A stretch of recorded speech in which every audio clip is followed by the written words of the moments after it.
You think that Masicka is ever going to be in a position where he's going to respond to you? All right, so maybe, I don't know, I think at 2026, maybe last year more than one, kind of over certain things now. Mm. In terms of the music when we actually work on now, to move forward, I think I kind of just close a chapter of my life. Just as a person, you grow and you realize that the space is just not for certain things again. You don't know, Mr. Killer representing Full Angel for Caribbean Corna. Caribbean Corna, Mr. Vegas representing. I actually represented Caribbean Corna, the #1 podcast. Welcome back, everyone, to another episode of the Caribbean Corna Podcast. And we have the doctor in the building. The doctor's in the building. You know, we have a lot of patients out there. So, Dr. Devin. Wagwan, Devin Di Dakta. Everything good? Yeah, man, everything great. Can't complain. Life is good. Life is good. Yeah, man. How's the music world treating you? Everything is good in the musically? Yeah, so far, like I said, we can't complain because life come with its challenges. You don't know up to the tomorrow, in the middle of next day. There's just we as individuals have to find the right balance and just move through, find a way to navigate the life. Yeah, this musical journey of yours now, what made you want to pursue that and, you know, follow that path there? Alright, so for me, music, so it started at a young age. I used to see my brother DJing. So my brother now is older than me. He used to, in past now. He was the big DJ in the community. Him and a couple of the other guys in the community. So as a little youth growing up and seeing that, it was so cool. I can remember the first time I heard the microphone, it was from him. So, Yeah. past now, I realize, this actually is more than just the fun we can do it. Because I left from the community and now I became one of the known DJs in the town. That's how I get sent here. And then from there, so I became one of the known DJs in the parish. And then from there, competition, Magnum King and Queen, and I won that. So it's like, nationally now, people know of Devin Di Dakta. So, yeah, the journey starts from youth days. So explain to people them that might not know, because we're trying to expand to the whole Caribbean. They might not know what is Magnum King and Queen and what it's all about. So Magnum King and Queen of Dancehall is a competition. Like how in America you'd have The Voice or America's Got Talent.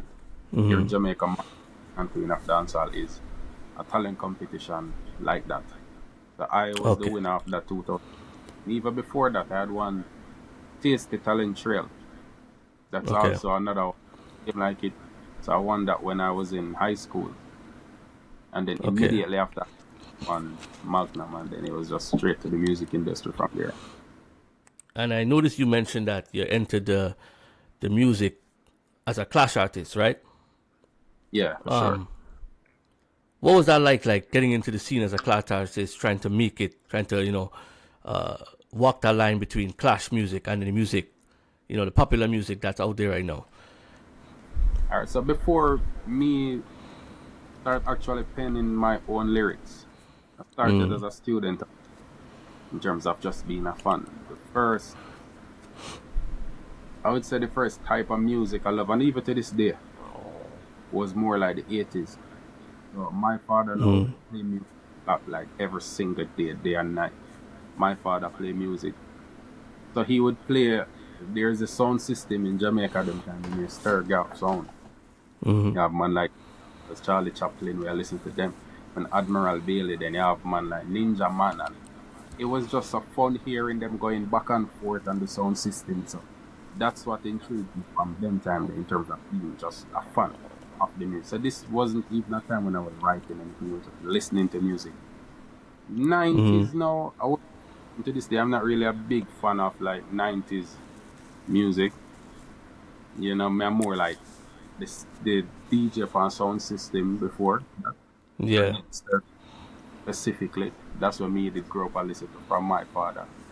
After 90s now, I can remember my first favorite artist was Miss Alex. Right. They're one of the best voices them ever hear in the music. It was literally my first. And this now, when you start to get conscious now, you say, okay, I actually like this. My first favorite favorite artists. I used to write up full 100 and like barrel. When Jamaican people from foreign send barrel, we had this the room and I used to write full 100 on it. Even though if I go back and can find that barrel somewhere, full on. Yeah, give them full on. So that was my thing. I said, okay, it's tough.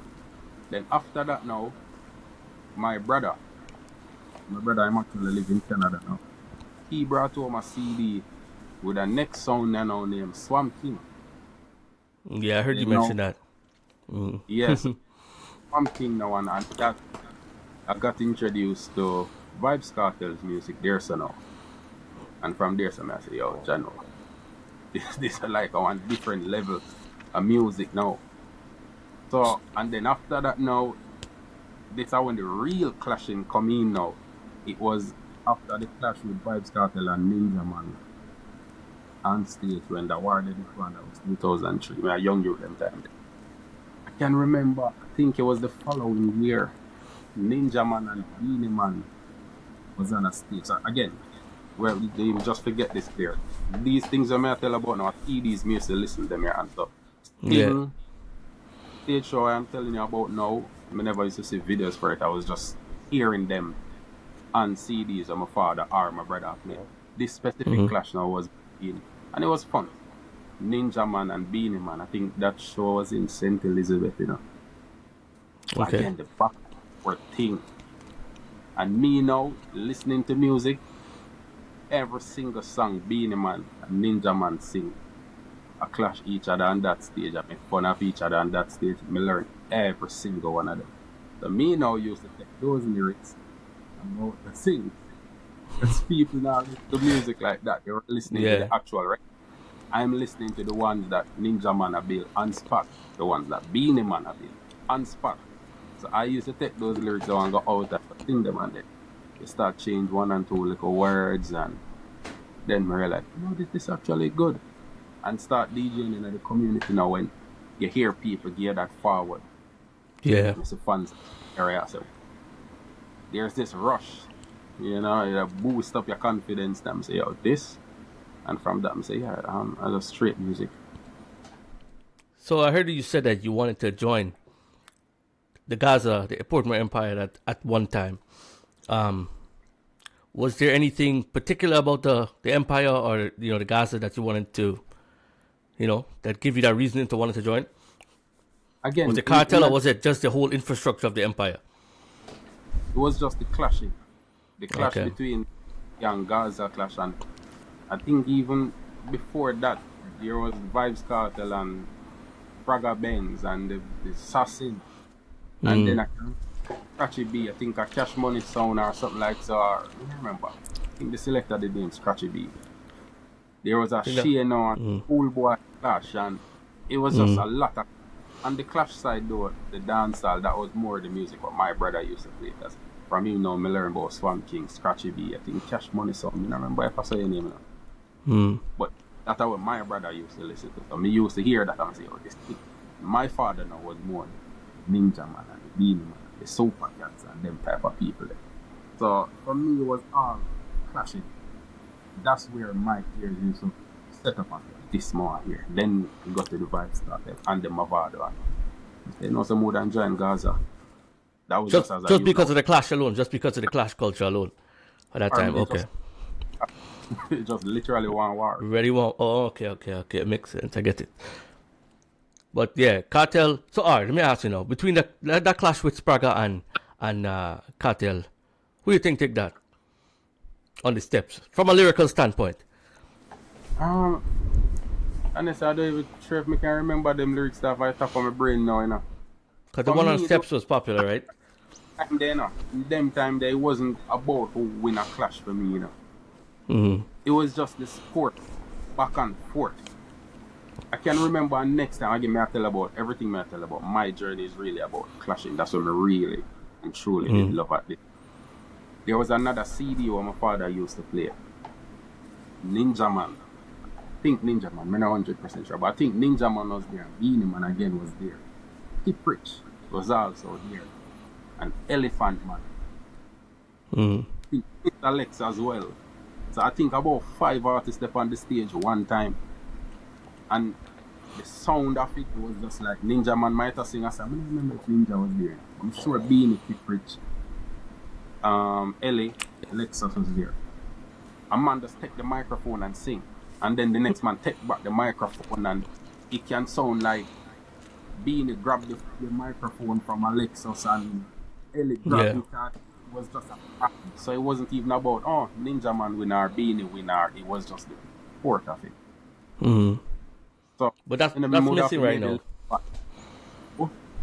You see and judge it, because maybe them time they may judge music different from now. No, I think it's changed a lot now with the artists them now. Just from an outside perspective, I feel that the music, the fun from dancehall, even from the 80s, 90s, up to the 2000s, is not the same as it used to be.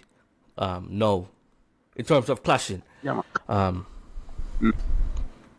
Yeah, I feel that I guess that fun, or you want to say, people are more, I wouldn't say afraid, but more hesitant to clash now. Yeah, ego come in play, and I think it have a lot to do with people might just knowing themselves that they're not as talented. Because music, at that time, you had a lot of gatekeepers. Mm-hmm. In the time, it was good to some extent in terms of you have to have talent to go through this gate.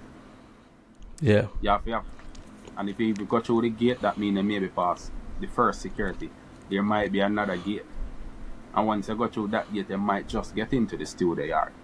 You still not reach inside the studio. You have to prove yourself again. So things like that make artists just better than even the artists them today, because the difference between then and now is a man can just get a microphone, an audio interface, a computer, and an artist in a bedroom. He might know in himself that I'm not as talented as a Vybz Kartel or a Mavado, but he can still sing. And once he release him song, if him worth go make a money off of that, now you can't. Yeah. You know? So I think that's one of the things. Just in themselves now, say, yo, them just a sing, them not really interested in a clash, them just a make a money and go through the sport of the clashing thing is just not there anymore. Yeah. So person. So it's like me a clash and things are fun, but you actually want to kill me in a real life because you can't take what me say to you.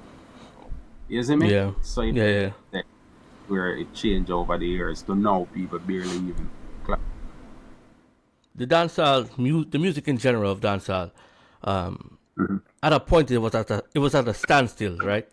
I wouldn't say like it was reverting, but it was like at a standstill, and it feels like Afrobeat was at a point of taking over, right? And gotta give credit where credit is due. I think the release of Vybz Kartel brought a lot of attention back to dancehall, right? Not only to that extent, but it also elevated the amount of money now that artists could ask for a show, right? That being said, with all the years that he's been away, you feel like the game is gonna suffer when artists like Kartel, Vado, Busy, the artists from that generation now hang up their hats and say, time to retire. Me not say how it gonna suffer, because whether we want to accept the change or not, it's happening. So when there are Vybz Kartel, Busy, Mavado, and them, there will be whoever is next in line. Whether we like the music or not, that will just be it. Just accept it. It might not be as good as that era or the era before or even the 80s, but that's what's being played, that's what's being consumed by the fans. It's being played, but I mean, it hasn't. It was at a standstill before he got released. You know what I'm trying to say? So I mean, the youth them now kind of wasn't really raising the bar, and Afrobeat was, So I think Afrobeat at that time just was that. It was just the golden age for that. They found the right sound. Like how dancehall had their sound back in idea, say, them artists, this is the sound, this is the drum pattern, this is what's working. I think while Afrobeat reached its peak during whichever time frame that is, dancehall is like the youth them just kind of back to the drawing board and our way I try to create something. We not find it as yet, there is not that major sound we can transcend boundaries here as yet. But I think we just go back to the drawing board at times and like you said, you go back in our kitchen and try to whip up something else and continue serve meals until the people them say, oh, this one, then we come at the restaurant. So for now, still in that transition phase. I mean, I think I'm nothing for knock. We have to just embrace it until something pop out. Is it because the culture is leaning more towards the trap side of the dancehall than to classic dancehall? It could be that. Because when you talk about dancehall, you know, there's dance hall. If you take dance out of it, then there's no more dancehall. That's why I think most of them, you see them call it trap hall or whatever it is. So for what they're doing, it's working. It's just, let me say, just need somebody else or a couple other artists or producers. That's also one of the big things. To come in now and find back the dancing and just modernize it. Because what used to happen in the 90s is not going to work now. No matter what we do. The drum pattern and the bass and the groove of it, you can keep that, but we still have to find a sound the way new people want to hear.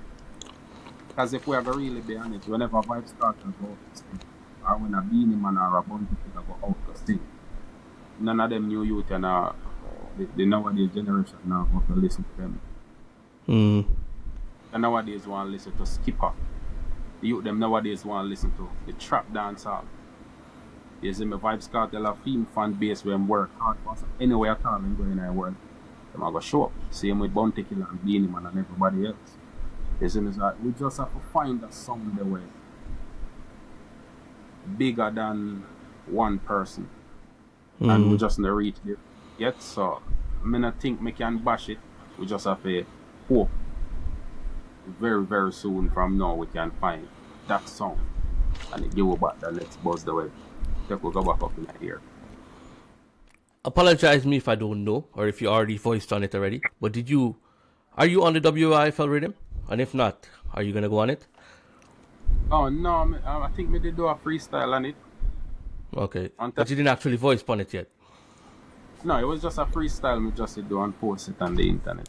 So what's the reasoning? What's the reasoning not jumping on some of the rhythms them like where DJ Mac and Rush and them release? What's the reasoning? To me, I don't know. Sometimes you reach out, you might not hear back from them, or you release it and it just not work. Sometimes you might be on the rhythm and it's just that not your song becomes the biggest thing. So, but yes, at times it's a matter of you have the link with whoever it is who produce the music at the time. Yeah, until the link and a lot of them steal up certain way. You have to just continue to do what we do. You have any instances with some of the producers them in terms of gatekeeping and maybe some of the stories that the younger youth them can kind of look out for or prepare themselves for in the industry as they want to pursue this music career? So me are one of the youth them where I might be fortunate enough to put this in now. Gatekeeping is there and it will forever be there. When I'm a goal, I did set a goal from early in my music career when I actually started. I start understand the politics of music and understand okay, gatekeeping is actually a thing. I did kind of come up with a personal goal set. I going to make sure so I understand the music certain way, where even if a producer don't want to advise me, that shouldn't stop me from getting my music out.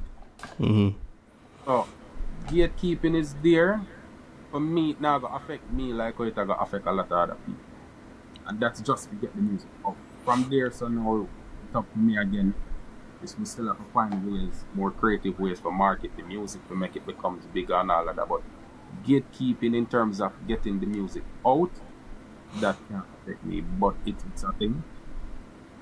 And again, I'm not even sure if I can bash it because if a man producing rhythm, him decide what he want to do with it.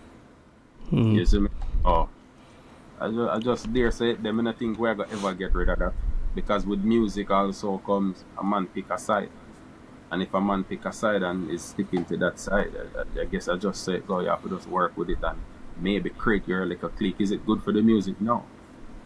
but I think we can escape that. So I would advise all of the artists them, especially the young ones them way forward, find a way to build your little team, especially your production team, and understand music enough where you record something you can get it up. To get the idea from your brain to the people in ears, and from there, so it's all about marketing and promotion. Yeah, you give me the vibe like a more of a classic, I would say somewhat of a hip hop style, you know what I mean, artist, in the way you deliver and the way, you know, your you know, metaphors and things like that you give out there. We talk about raw talent and we're gonna talk about gimmicks. You know what I mean? Because there's talented artists that have to use gimmicks still to break through, right? How you feel about the you know, not going that route and creating a gimmick and creating a whole thing to break through and just relying on your soul talent? At the end of the day, the greatest artists them we know in our world, and we are talking about longevity now. Maybe one and my I don't even think is gimmick because the music still outlasts whatever it is. For example, Cartel was very controversial at one point. Alkaline himself was once controversial, but the music was good. You have some people now where that be controversial, but the music are trash. You see me? Yeah. So that not much way do. But when you really look on the greatest artists, them especially the one them will last 10, 20, 30 years in the music, are really the music, the Jay-Z them of the world, the Nas, they all them might find them clashing here and there, but the music is still the driving force and greatness. Yeah. So that can change it. Some people might just want forward and be happy if that's their thing. Cool, big up themselves, but for me, it's more about the catalog. It might be slower, but it's sure. So yeah, I'm more focused on building a catalog where I can go out, go sing and enjoy myself out there on the stage with the people who actually want to listen to some good music. Yeah. I compared you to rapper King Los at one time. Were there any rappers or, you know, that inspired you, or, you know, you got some inspiration from, or some, you know, for your work, you know? Because I said you are a different kind of dancehall artist in terms of your, you know, the metaphors and things. Like you're kind of like a rapper too, right? Yeah. The way you spit is like a rapper too. So any rappers them that kind of inspire you? Alright, so when it comes to inspiration for me, there's a lot of people because we consume music more than anything. Like we listen to music more than anything else. But there's a few artists where make me actually feel to take up my pen and write. It's extremely rare. I think the biggest one would be Tracy Chapman. She's not even a rapper. But every time Chapman actually want to write a song, that's extremely rare. So normally I listen to people and say, yeah, that bad, I love it. But no matter how much I love it, people really inspire me to write in terms of artists. I'm really inspired by artists to write music. I just like that's their journey. You know, no matter fit or me might cannot relate to it, but I love the sound of it. You know, so I'm gonna listen to music. The only other artists are NF. So NF are my favorite rapper of all time. I just feel like NF might be greatest rapper. And then maybe a Kendrick Lamar. But in fact, again, them are just people I love. Them they inspire me. Them not make me get up right music. Tracy Chapman are the only one who inspire me to move at times. Kendrick and NF sometimes.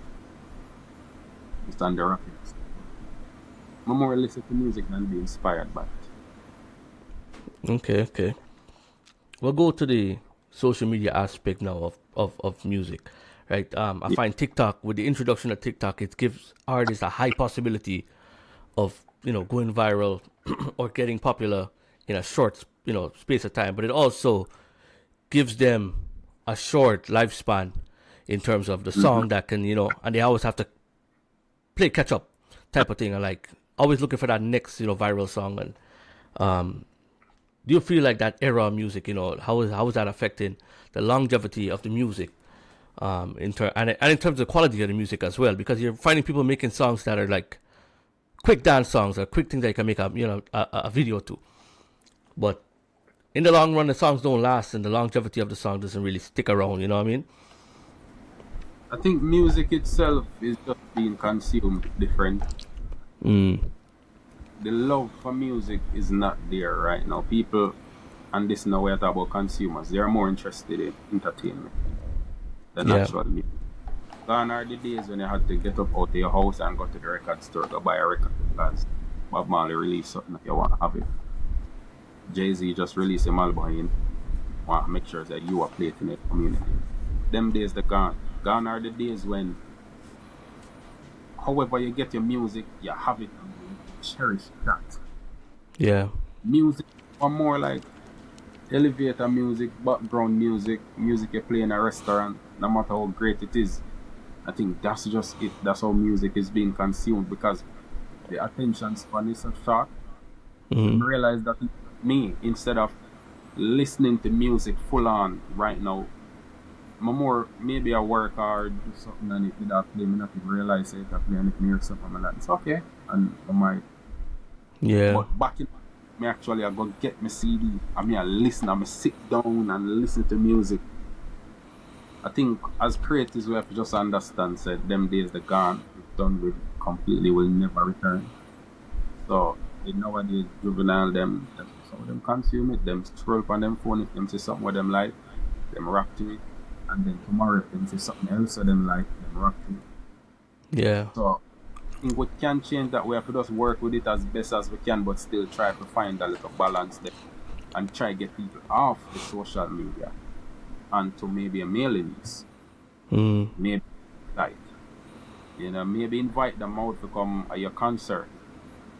You see me? So how we used to sell music back then, it never ever works. So again, them days are done. You have to focus on more than just the music. You might, when I do like the artists and being content creators, because there's a very thin line between being an artist and being an influencer.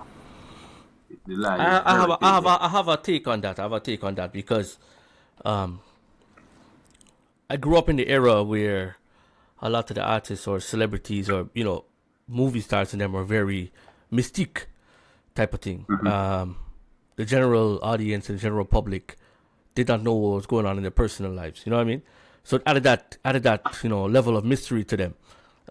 Social media is like tore down those curtains, for example. Now you see everything, you know what I mean? So now we have artists that are on TikTok Live, they're on certain things that, you know, in a way it's a good thing, but it also takes away that mystique and that thing, mystery from the artist, you know? All of them, you cannot tell me a true superstar who you see that. That's why the world, and we're not talking about just dancehall now. Since the introduction of social media, the world produced less superstars. Because it earns so much from artists and out of sight, out of mind, okay, that's cool, but that little mystique thing, that's what gives you your value. Yeah. You see me? Every single thing you do in life, it works for some people, you know. But we are talking about levels to this. I guess you'd call it fame or stardom or becoming a superstar. There's levels to this thing. You're supposed to pay for the presence of whoever this man, because it's art. He is artist. When you see him, yes, that should be an experience. Yeah, I agree with you on that. Stage the other day, one kind of way where one of the most amazing stage, me see things like them they kind of last because a man just got to take up his phone and go live. You see me? So I'm saying that there's a very thin line between still for find a way for balance it to make your presence be felt online. Where if you also try to remember you're not an influencer. But you can give away too much, it's just not valuable. Yeah, no, exactly. So it's a tricky little thing, you know. That's why I'm saying it's a very thin line. So just the artists them have to find their way of being relevant online, but still remember you're an artist. The moment you forget say you lose. You're not even really lose a fan base, but it's just all about nobody not value you. People are still out there and listen to the music, but there are a few artists, and I'm not gonna call any names that I really, really respect it, but then you start looking at them differently when they start doing the lives and stuff. I don't know if it's subconsciously you start doing it, because it's not like I'm saying, oh, I wanna, you know, but subconsciously I just feel a different way when you see them all the time on the live and thing, you know. They got me bridging. I think a slow motion, they tell me this one time, you know. sometimes you think about something, but when somebody actually say it, it actually knocks sense. I remember what we did one time, But him said to me, him said this to me like he must say, yo, be the man what the girl them want, but you're also the man, all of the man them want be like. Yeah. Yeah. And is a thing when me kind of did a look on when I come say, well, it makes sense, But then when you read certain books, you realize you just being available every single day for every single call, everywhere in our life. People just not value your presence anymore. Yeah. You see me? So again, you just have to find a way to, like what Motion said, be a man with the girl them want and the man with the youth them want be like. If me see you every single way in our life, I don't want to be like, yo, you're too common. It's a subconscious, we as human beings where, yeah, we rate you, but we not too want forward the shot you them want. But we want to see you, but we not too want. We don't want you run with and disrespect we. But we, it's just it's a psychology thing, like a Beyonce. Yeah. Beyonce. That's exactly what I'm trying to get at. Me no need to see Beyonce in a Walmart every single time I go buy some snacks. Me see Beyonce I walk up and down in a Walmart. But would I really like to see Beyonce at Walmart so I can take one picture? Yeah. You see me say it's like you as the artist, if you give them enough, and then you're easy and you give them back one little touch there. So again, you just have to find the balance as an artist between being an artist. You don't want to go out to the influencers. Find it. Walk on that thin line there. Or you have like a team that's kind of controlling your social media, kind of like a Rihanna or somebody would have a person controlling the social media for them, you know what I mean? As I said, that I feel like that level of mystique that we had from the 90s, 2000s is kind of gone now. There are still a few artists that do that. There's still a few artists that do that. Like I say, Alka, Sicka will jump online once in a while and post a little something, but there are a few artists that still do that.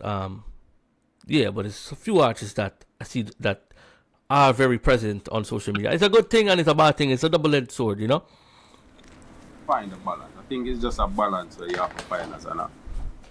Yeah. I want to talk to you about something that we don't really talk about, especially as Caribbean men. You mentioned earlier that you lost your brother. How is Devin doing right now mentally? How is your mental health? Alright, so you see one of the thing what me appreciate most about my life, I always find people who genuinely care about me. You see me? I don't know if me find them or them find me, but whatever it is, I always have people in my corner way genuinely care about my way. If I say something to somebody, I not have to go on my bed and wonder if them have a say it on the internet tomorrow. So I have people like that around me at all times. So I not think there's nothing more that, let's say, I hold me back when I kind of stress out and to kind of lose it or crash out at certain times. I kind of make sure that I keep them people around me so they balance me out at times. So because of that, you can easily say, good. Might actually be great. Go ahead, sorry. I set goals. I know exactly what I want in a life, even if it not reach within the time frame. I know at that moment, I go back in my brain and find the next way to reach it. So it's like me just focus on these things. It next to impossible for anything forward and distract.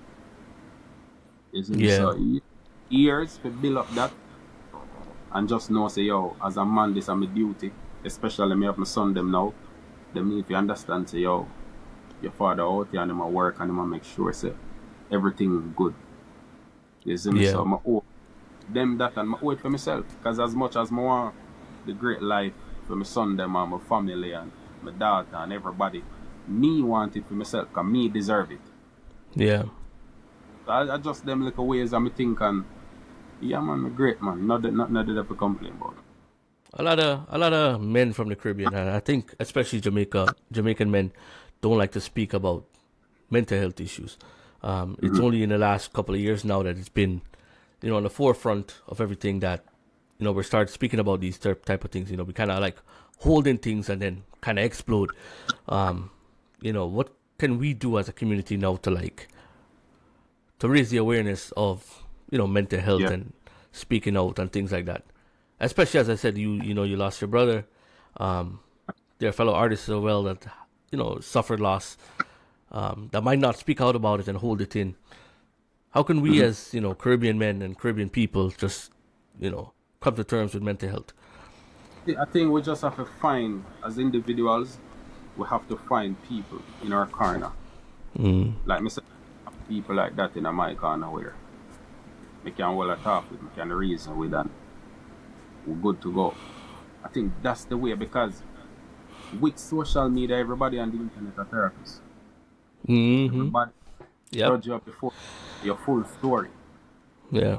Yes, things like them here, if you follow social media or follow, especially we're going to talk about the woman them, because them love say men should be vulnerable and them love this and love that. Okay.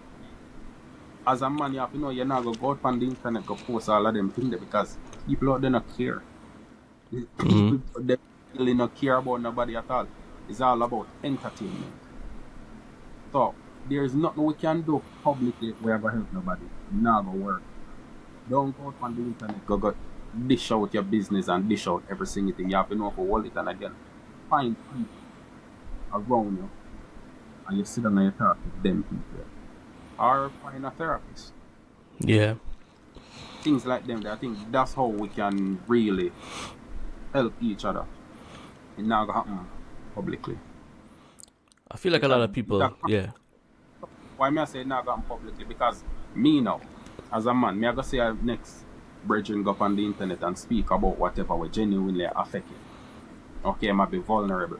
But then when I go in a comment section, the way how people deal with that, me now go better one. Yeah. Because me I go say the same exact way. I'm gonna try to deal with me.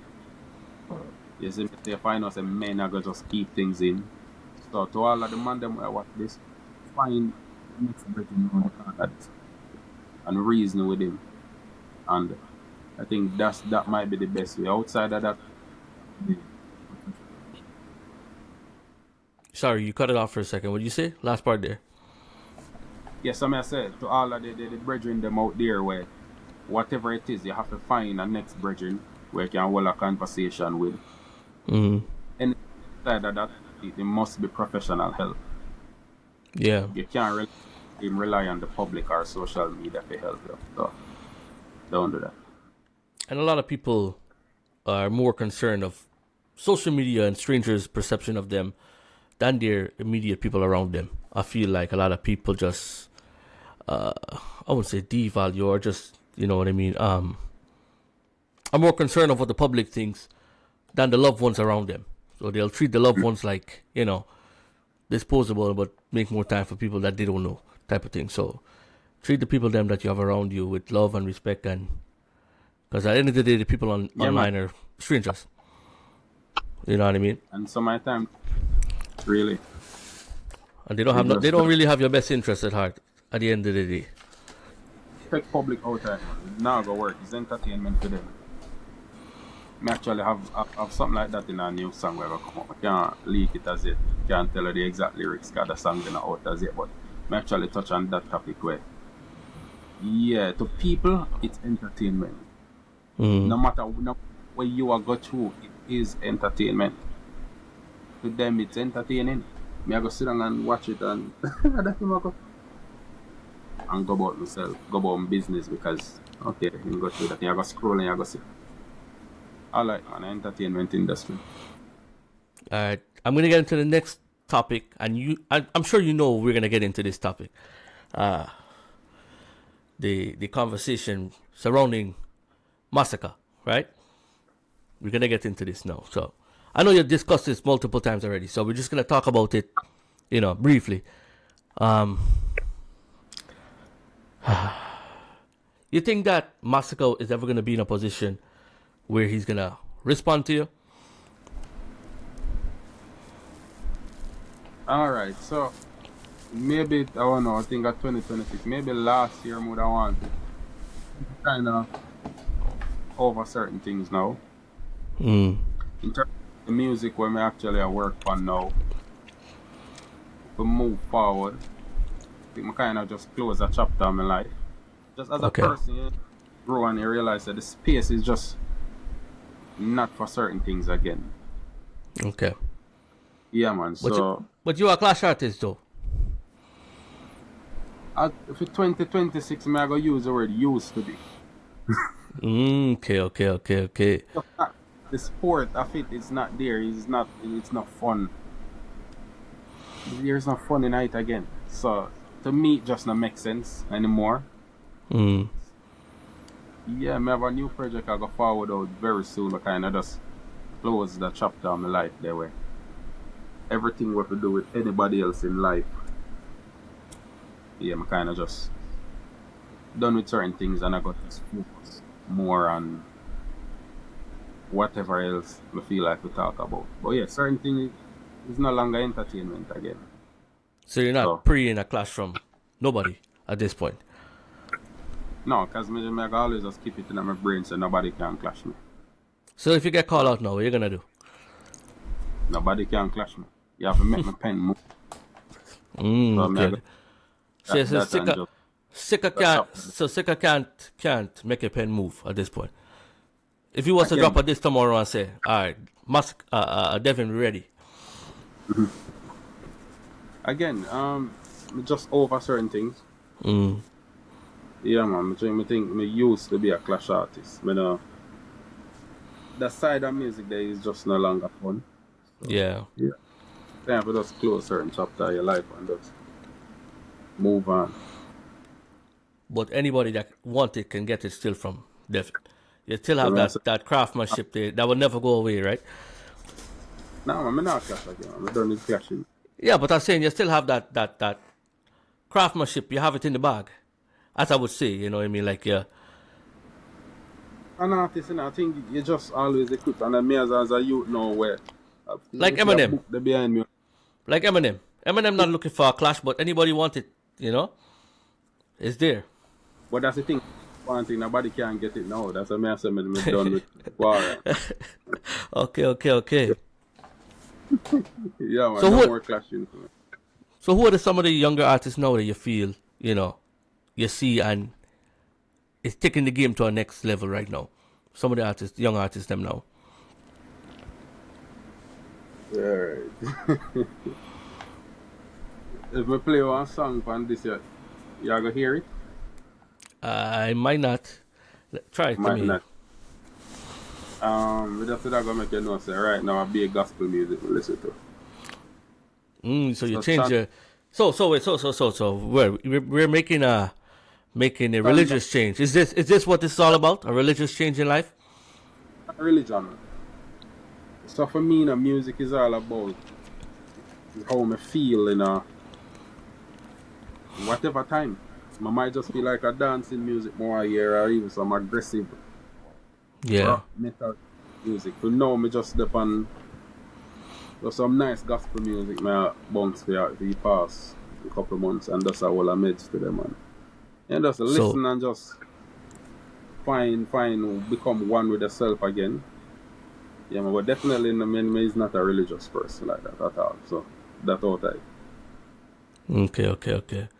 You feel the music? War song, but we listen to war song. So you're a spiritual person, not a religious person, is what you're trying to say. I'm a spiritual person either. No, either. Okay. Yeah, man. So what's with the gospel music for all these months? It's just the messaging behind them? And the sound, between the message and the sound and the overall feel, because music comes with a feeling, energy, Yeah, man, they behind certain music. And that's just the energy where I speak to me right now. So maybe one of them days I might go on a spiritual journey, but I'm not really spiritual, not religious, nor nothing at all. I don't really believe in nothing, but I also believe in everything. So yeah, that's what it is. You know, Octane, I spoke to Octane about a month ago, and you know, we both agreed that you and Shano are two of the most underrated artists in the game. You know, how do you feel? How do you feel about that in general? Being, you know, so overly talented. More, I have to big up Octane because you hear him say it on the interview. People might feel like I tuned up on the interview, and I think during the time the clash should have gone, so everybody have talked about more than time. So people might feel like that's the reason they not actually said about. Octane actually one of the few artists that will reach out to me outside of anything. They send me a message another time and just beat me up, tell them to continue to the music. So big up Octane for that man. When it was a genuine dude, and when me said that, I know say it forward from a genuine place. Because me and him in terms of friends or so, but when I see people reach out to you without you knowing them or them knowing you and can say, yo, big up yourself, continue to do this. Yeah, man, I really respect and appreciate that, man. So big up Octane. Yeah. In terms of overrated, some of the time we as artists have to just find more creative ways to reach the people, man. Yeah. You see me? So, yeah, we love what we do in terms of how we do music, how we deliver the music, how we sing, how we write and everything. And it could just be like the world go round and round and round. Today might be the deeper type of music, but then tomorrow it's just trash people are here and there's nothing you can do. You have to just go and well out and know so whenever the world reaches your spot, yeah, you're still a part of it. So you can't give up on your journey and just continue. Whatever you do, or if you want to pivot and try something else, connect, whatever it is, it's up to way as artists to find ways to reach your fans because they don't really like nobody. Then it's an entertainment thing. If you come out tomorrow and more entertaining than Devin Di Dakta, you them all go away. Is this a generational thing though? Because I feel my generation, which is the 2000s, the Gully Gaza generation, I feel like we might be the last generation of loyal listeners and loyal fans to certain artists. Yeah, I would have thought about it earlier. You had to go physically get the music, or even when it changed a bit to before social media, you still used to get an album, but you appreciate it. Yeah. But with the rise of media and it being so easy to release music, there is no longer just an album. Now it's about you need to release 5 or 6 albums before the year end. It's oversaturation. Him says like the place just oversaturated with so much music. You have to just be the best entertainer. Yeah. So that's why you see even them artists they can to this day because they have time to focus on album and make sure all of them energy go into that project. So whenever that album land, amazing, because them have so much brilliant minds from the producer, the A&R, the songwriters who are mixed it, who are mastered. They had time to sit down and properly produce music. Nowadays, you take up your laptop and you go book an Airbnb and as much song as you can get, you just take them and release every single one. Just like that to everything and hope that something sticks up. I think it's just a change in the music industry where there's no way we can go around it. Now AI, them introduce AI on top of that, so it's way more easy to release music. All one artist can release music now and just put a name on it and call it whatever it is. And so, yeah, music has changed. So again, it just depends where's the artist find ways. Yeah, we even have the AI artists them now. Huh?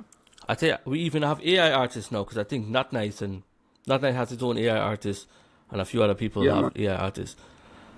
Mm-hmm. Yeah, the AI thing is, in my personal opinion, it's not a good thing for the genre, for music in general, but it's the world we live in today.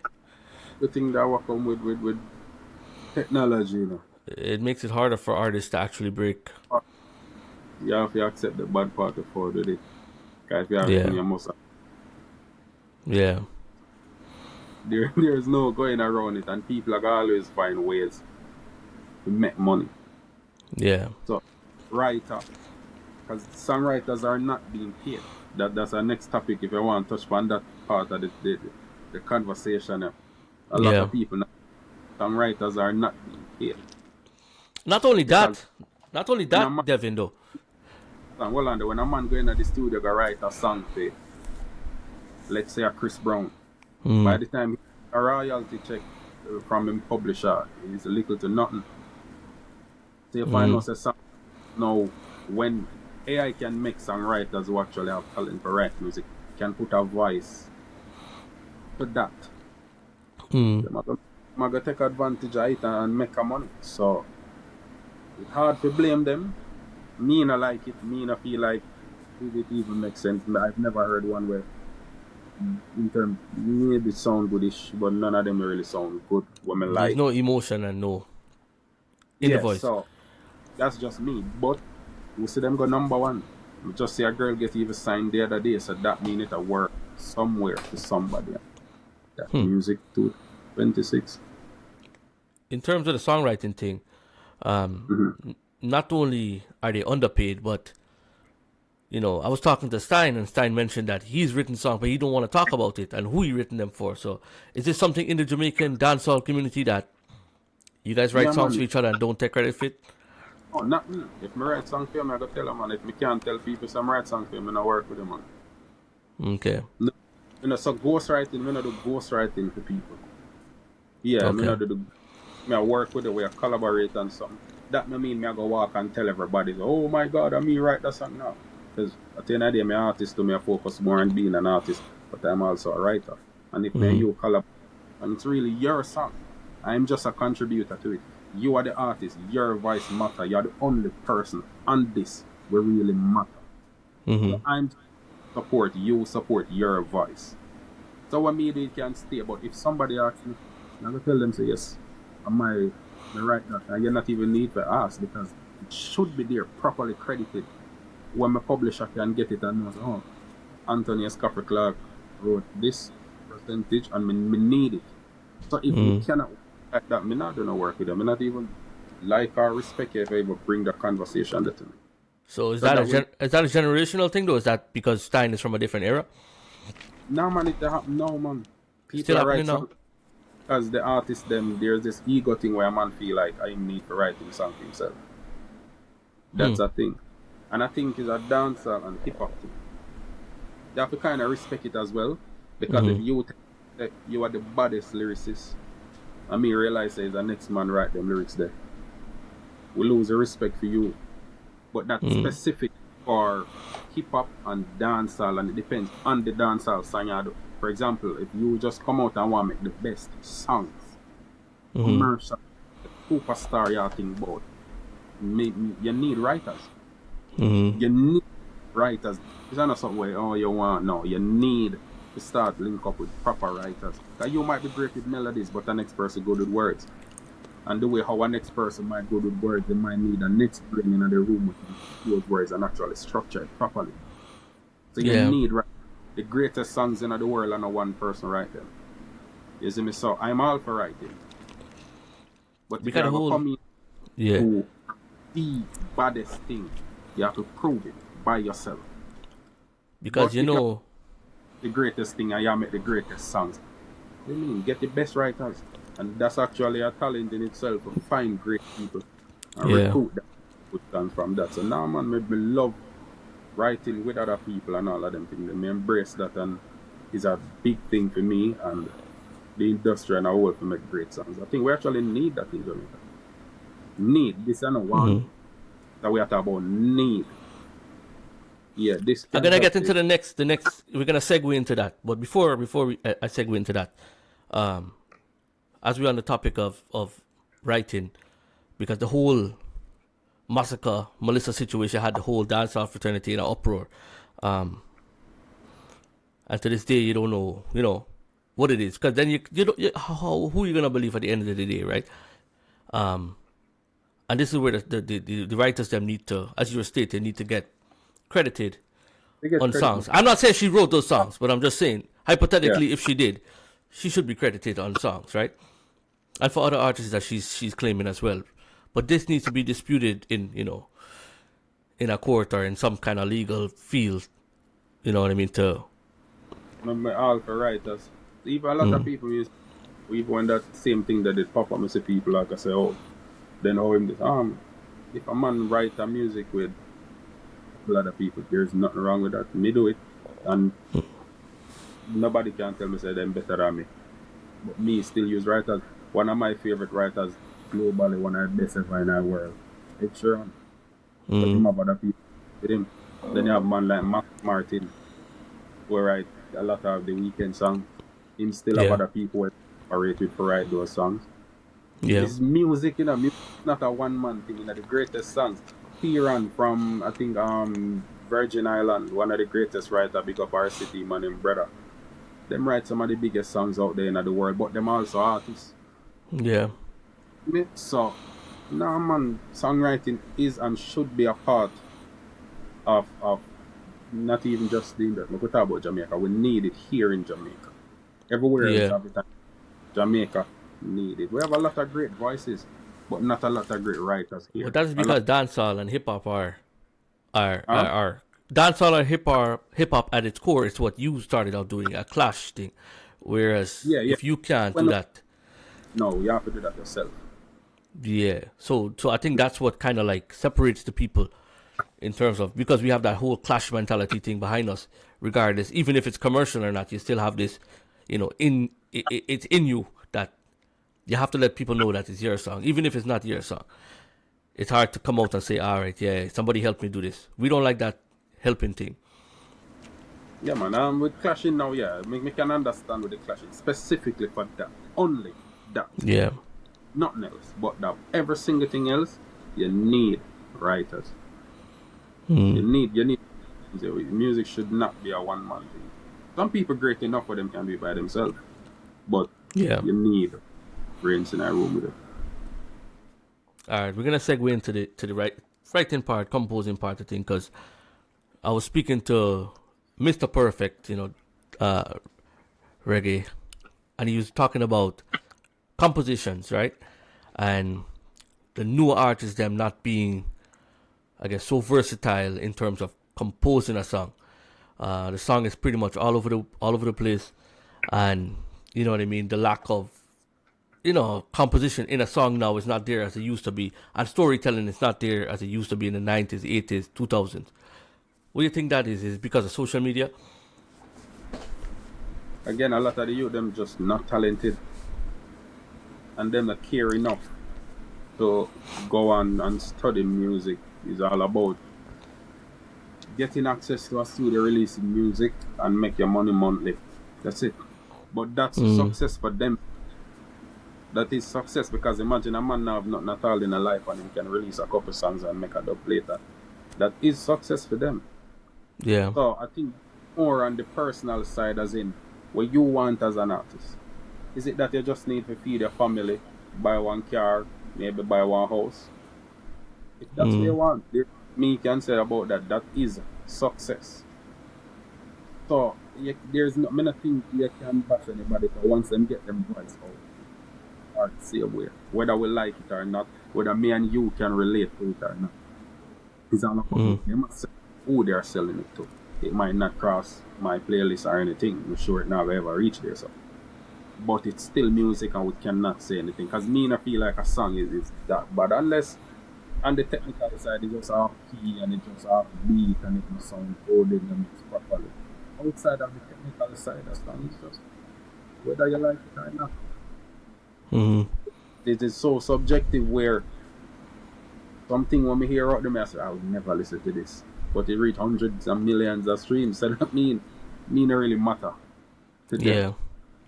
You see me? So where say Mr. Perfect I said though, it actually makes sense. There's so now it comes with great producers.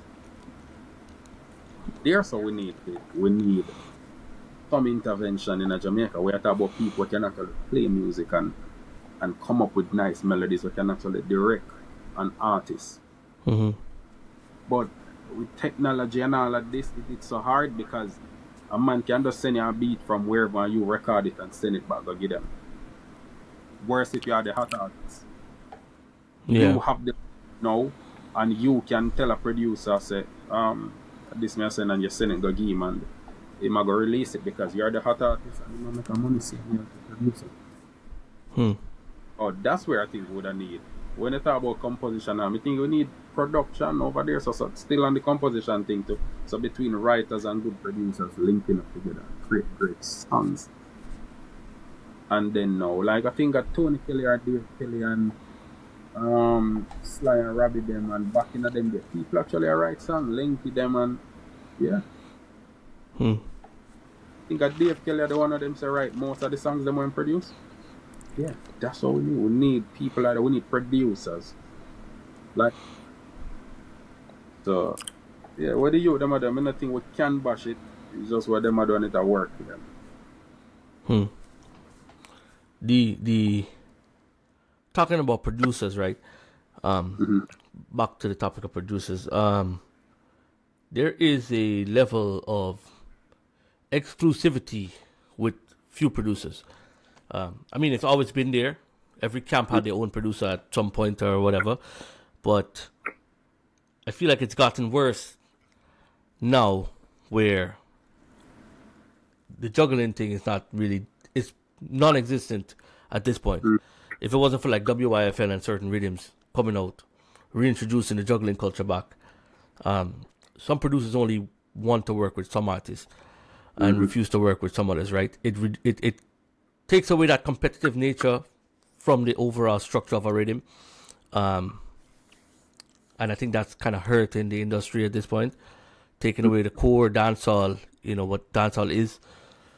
I don't know how we can go back to that stage in dancehall where you have like 10, 20 man on the rhythm. How you feel about that?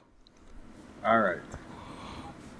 So like me that tell you earlier, there's good and there's bad for everything of people. But when it comes to gatekeeping, the good side of it is quality control. As it make artists have to stay home and sharpen up them skills, sharpen up them words, sharpen up them delivery. So whenever them go back to studio, them know, so, a mad cobra that run the road. Like a bad like a mad cobra, so here what? Go back to my yard, forward. And this week I might the elephant man that you see. Ninja. And when you go back as a student now and as a ninja man and you say a super cat, you go back to your yard, I say, you're a cat, I say, Jano, stop. When it comes to gatekeeping, quality control, it makes artists neglect. That's the good side. The bad side of it is you have youth that are actually talented, but you might just not give them the time and the day to listen to them. If you know them better than Cartel, than Ninja Man, are better than Bounty and Beanie. So him now, I go find a way. You go find a little man around the road that can make a beat. It might not be as great as Dave Kelly or Tony Kelly rhythm, but me can DJ upon it. So him I go find that little youth who can do that. And together them I go build thing. And when it start work, to the point where people are hear it, they might get booked to shows, they might get dub plates, same like the Cartel and Bounty and Beanie, Alkali and everybody else. When them start realizing, yo, work again. Then now you have a next you cross the road now when named Mango Tree. When him look at him see it say Guango Tree do it. What you think Mango Tree are gonna do? He not go back to the forest department to go try get in the studio. Mango Tree, I go find the little limb them and put together for him like a team over here. So. And what go happen when the breadfruit tree around the society? That's about Somebody need forestry department. Yeah. You don't need them to tell you. So you find out everybody now start do them own little thing. If them share it, that would be amazing, which would really love for them share to everybody can. But if not, it all start from back in the days of the gatekeeping. Bad side. And again, the good side of quality control, we have bigger songs, we have bigger superstars, we have all of that. But the negative side of that now is a lot of people will shut out of the industry and them need the music, them hungry, like how you once were hungry. Yeah. So, it's hard to blame nobody still for a lot of them things, because it now start from just since me a DJ 2015 professionally. It start from the 90s with the gatekeeping. Then this is a lot of this. We are seeing our from the negative side of things. Because most of the people who are successful, especially the producers and things, all of them still live uptown. All of them kids go to college. Or them live foreign. You see me? So we want our kids them live uptown too, and we want we pick them to go live a foreign as well and go to the big college there. So how we are gonna do it to do that? We are gonna find a little way. So yeah, it starts from way back in the day. I mean, not think this is gonna ever stop. Because again, when a man sees a work with somebody else over there and he's hungry, you think he's not gonna try? Yeah. Somebody are gonna see and it just gonna continue. So you just need the youth them to just, I guess, start thinking about the industry now and not just sell. Yeah. I think that's where we just need people who care about the industry. And we're good to go. But if them not it, yeah, me can't even wrong them because me guilty of it. Well, if a time some producers might try to put them and them not want to do it. Find somebody where I work with them, you do a little thing so when them are trying to link you back now when you are the man, you not be able to go there because you have always them never get the chance. The more right here over there. Yeah. You see me? Yeah, that now ever stop. We just need some youth to actually care about the industry now. And we're good to go. You need a better infrastructure in the space, I think, at this point. Better control and better infrastructure in the space at this point. But we'll talk about the album. Beer minutes. Yeah. Right? Everything everything is a minute. Right? Yeah. Is that intentional? Are we gonna get the full, tracks, or you're just leaving it as a minute? So a lot of them are gonna remain a minute. And a couple of them still, me definitely finish. Some of them I work on the project maybe 90% ready. So yeah, I get my project that I go forward out very, very soon. Okay, so them from that. Where can your fans go to pick that up? Are you gonna be dropping it on Spotify? Are you gonna be releasing a physical copy? So how I release Beer Minutes, you'd have to go on my website, stkingston.com. You can get it there. That was a month before I released it on Spotify and everywhere else. So I might do the same thing with this. Realize, okay, that's a good thing. People support, and people want to support we as artists at times, but there is not a lot of channels for them to do that. Yeah. You see me? So what me I do is not taking people off of Spotify up now. It's just to make you know, say, oh, you want to support me? Forward over here, someone. You can still go listen to it on your Spotify or wherever you would choose to listen to music. But this is a way where you can support the artist. You see, directly. So, yeah, it got the all the platforms. But it also there on my site, stkingston.com. So, yeah, man, the people can go there and support the music. Yeah, and in terms of releasing digital and physical copies, you ever consider doing the LP? Because I was talking to Kez, and Kez was saying, the LP industry is huge.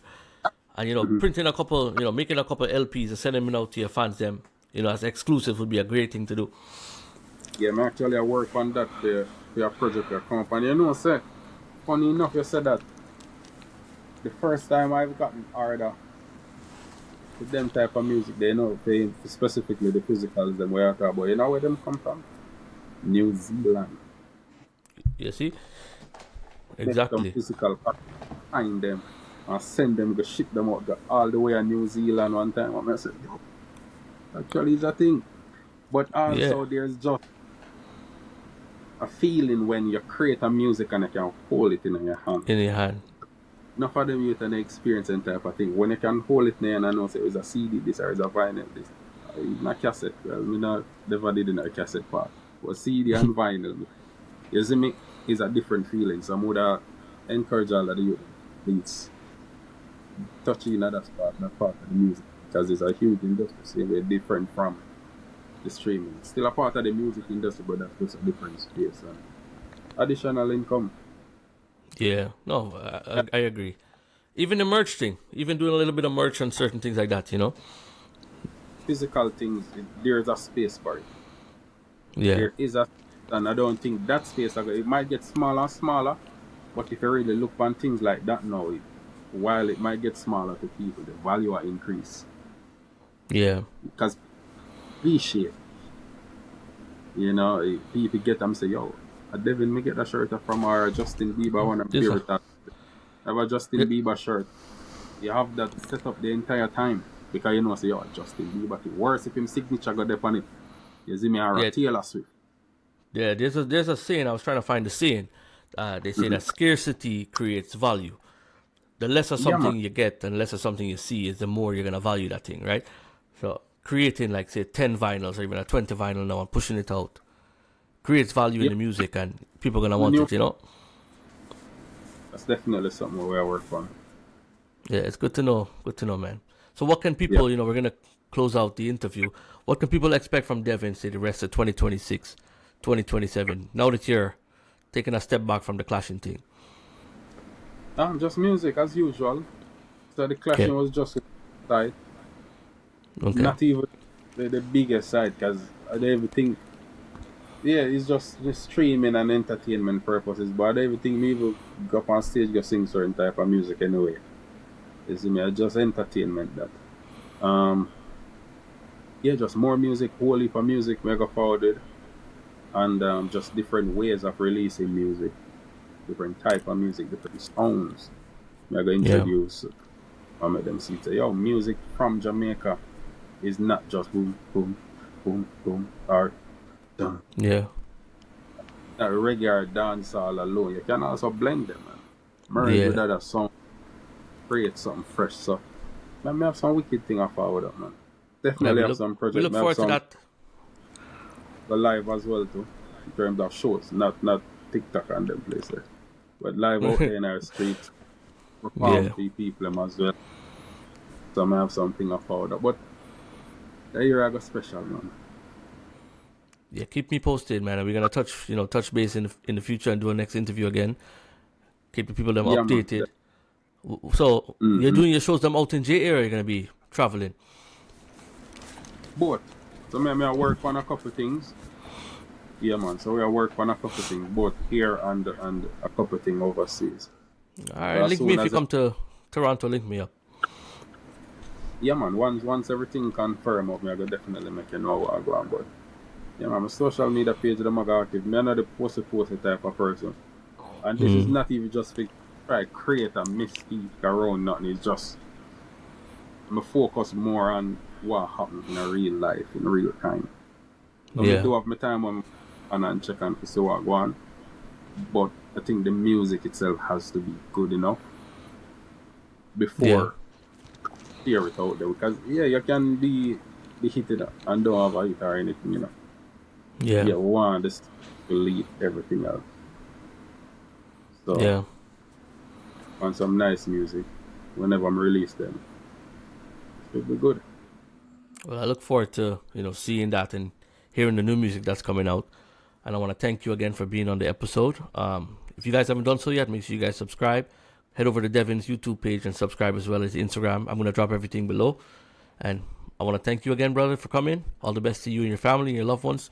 Have a great night, bro. Yeah, man, bro. Blessings, man.